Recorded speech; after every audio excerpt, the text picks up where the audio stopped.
नमस्कार. आज आपण 7 ते 8 महिन्याच्या बाळासाठी पचायला हलकी तसेच करायलाही अगदी 15 मिनिटात होणारी मूग डाळीची आणि तांदळाची खिचडी बघणार आहे.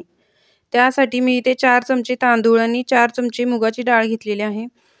डाळ तांदूळ मी इथे स्वच्छ धुवून 10 ते 15 मिनिट पाण्यामध्ये भिजत घातलेलं. थोडंसं पालक मी इथे धुवून चिरून घेतलेला आहे. अर्धा बटाटा मी इथे त्याची साल काढून बारीक फोडी करून घेतलीत आणि 2 ते 3 लसणाच्या पाकळ्या अशा बारीक चिरून घेतलेल्या आहेत. एक पातेलं गरम करायला ठेवले. त्याच्यामध्ये 1 चमचा मी साजूक तूप घातलेला आहे. थोडेसे जिरे, बारीक चिरलेला लसूण, थोडीशी हळद, चिमूटभर हिंग घालायचं आणि त्याच्यामध्येच आता हा बटाटा घालून घेतलेला आहे. हे थोडंसं परतून घ्यायचं आणि त्याच्यामध्येच आपण पालक चिरून घेतलेला आहे तो घालायचा.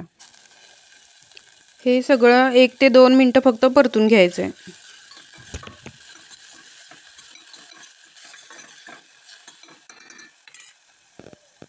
याच्यामध्येच आता आपण डाळ आणि तांदूळ धुवून भिजत ठेवलेलं ते मी याच्यामध्ये घालते.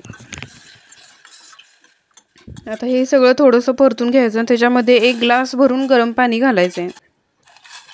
पाणी थोडंसं जास्तच घालायचं कारण आपण लहान बाळासाठी करतोय त्यामुळे आपल्याला हे मऊसूत एकदम शिजवून घ्यायचं आहे आणि चवीनुसार थोडंसं मीठ घालायचं.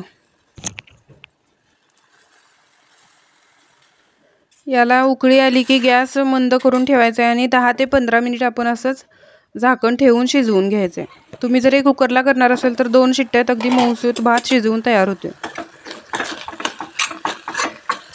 तर इथे भात झालेला आहे. फक्त थोडंसं मला पाणी दिसते म्हणून मी 2 मिनिटं फक्त वाफेवरती ठेवते. तर इथे आपली डाळ भाताची खिचडी तयार झालेली आहे. जर 8-9 महिन्यापेक्षा मोठं बाळ असेल तर आपण त्याला असंच मऊसूत भात खिचडी आहे ती चारू शकतो. जर 7 ते 8 महिन्याच्या बाळाला चारायचं असेल तर हे मिक्सरच्या भांड्यामध्ये फिरवून घ्यायचं थोडंसं कोमट पाणी घालून. तर याची पेस्ट तयार होते. ही आपण 6 महिन्यापासून 8 महिन्याच्या बाळापर्यंत देऊ शकतो. किंवा आणखी ही भात खिचडी शिजवले त्याच्यामध्येच आणखी थोडंसं पाणी घालून अगदी मऊसूत शिजवून मॅश करून सुद्धा आपण ही बाळाला खिचडी देऊ शकतो. या खिचडीमध्ये आपण कोणत्याही भाज्या घालू शकतो. तुमच्याकडे ज्या अवेलेबल असतील त्या तुम्ही घालू शकता. गाजर, टोमॅटो हे सुद्धा आपण याच्यामध्ये घालू शकतो. तर तुम्हाला ही रेसिपी आवडली असेल तर लाईक, शेअर आणि सबस्क्राईब करायला विसरू नका. थँक्यू.